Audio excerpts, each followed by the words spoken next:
Hello guys, Assalamualaikum warahmatullahi wabarakatuh. We are from Group 2. My name is Kiran Syamil. So today we are going to do an experiment 3, which is PLC. So what stands for PLC? Programmable Logic Control. So PLC can be divided into 3, which is Siemens, Bradley, and Panasonic. So basically Siemens PLC of Siemens is quite expensive because you need to have one license to one laptop. So as a student, we just have an economic, which is one Panasonic. So because Panasonic, if you have one license, you can use at all computer, okay? And then PLC can be divided into 2, which is modular and compact. So today we are going to do the compact one.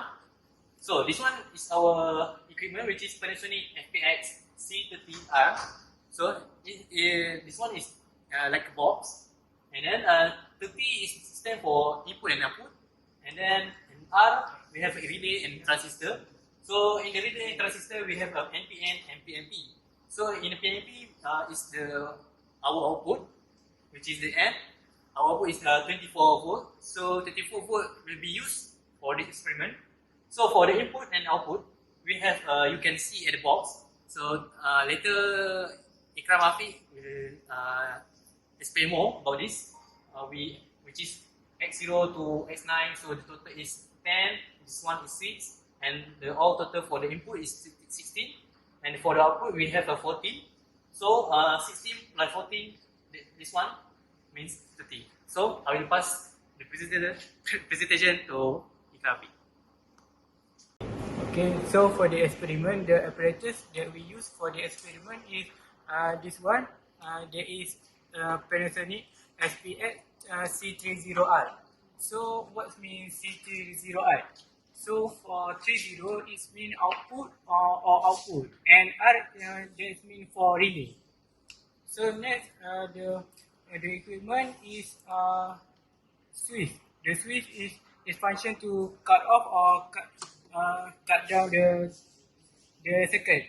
And next we also use the buzzer and the LED to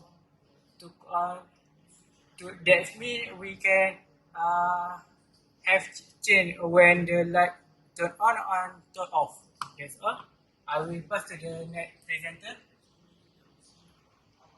Assalamualaikum and very good day. My name is Ahmad Fatih. So after we go through the equipments, we go to the circuit diagram. So what we have here, we have 2 ways to connect our circuit, which we have for input and output. So for input one, first we connect the wires into the 24 volt on the Panasonic FPX C30R that we have as equipment. So and then we connect to the switch, and for the switch we have 3 to 4 numbering at the hole, and then we choose between X0 to X9 as mentioned before. We can any choose from that between the numbers. It not really specific which method we had to use. So and then in this part also it means that we need to go through the software to adjust our circuit in there, and then we connect to the COM. COM also have a hole in the our equipment, and then we connect it to the 0 volt. So that is for input. For the output is we connect the wires into 0 volt, vice versa from this one, which is we start from 24 volt, so we start from 0 volt here, and then we connect to our bulb, positive, negative, and then we connect to our Y key. We choose Y key here because if we want to make it easier, but you can choose anyone between Y0 into Y9. And then also we need to specify how our circuit will do how our circuit is connected between Y3 and XO in our software. Then also we need to connect to COM, and then lastly we connect to 24 volt. So that's all from me. Afternoon, My name is Karthik Varman and I'm the Suryamurthy. So for this experiment, our indicator, we don't have buzzer. Only indicator we have is the LED light. So for this experiment, we have to base on the circuit diagram, like just now I explained. So based on the circuit diagram, we have designed the software. As you can see here, this is the contact, this is the coil, and this based on the circuit diagram. So whatever software is on this computer is also inside this box. So we have to connect accordingly to the circuit diagram. If the connection is right, that's when we'll have the LED light up. So that's it for me. So okay, for the experiment 2, we will construct the diagram that show in the monitor. So for the first, we must to connect all the circuit into with the Panasonic switch and the buzzer and the LED. So for that, after we connect that, we can construct the circuit. So let me start first.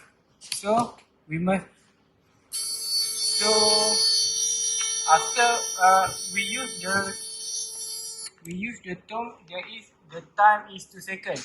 So after we push on the button, the switch, until 2 seconds, it will the LED and the buzzer will on. That's all. Thank you. My name is Dinesh Ravi. My matrix number is 207361. Today I'm going to explain about experiment 3, which is delay. So what we are going to do in this experiment is we are going to create a 1 second delay using a PLC system. So first step is we uploaded circuit in the software. Okay, as you can see the circuit, first is X2, first input, and bottom there is R1, the second input. Both inputs are connected in leaching form, which means even though the X2 is not giving any output, the R1 will be giving a signal to the X3. So X3 is in the negligent mode, which means if you press X3 means it will break the circuit. After X3, the circuit signal will go to the R1, which is the output. Then the output will go to the bottom, which is R1, the new input. Then the new input will be going to the pulse. Pulse is where we can set the delay. After delay, it will go to the Y3, the second output. So you can see here, the output signal is blinking every 1 second. That means the circuit is delaying every 1 second. So this can be edited in the option, more option, as you can see here. There's a lot of settings where you can just find this name and reprogram it over here to create different timing in the delay. So we are going to test our experiment. Okay. When we press the X2 is everything is blinking every 1 second. So to break this, we press the X3 switch. So it's break the circuit break with no buzzer. If you press the X2 again, it's blinking every 1 second. So this kind of system can be used in buzzers or sensors anywhere in the equipments. That's it from me. Thank you.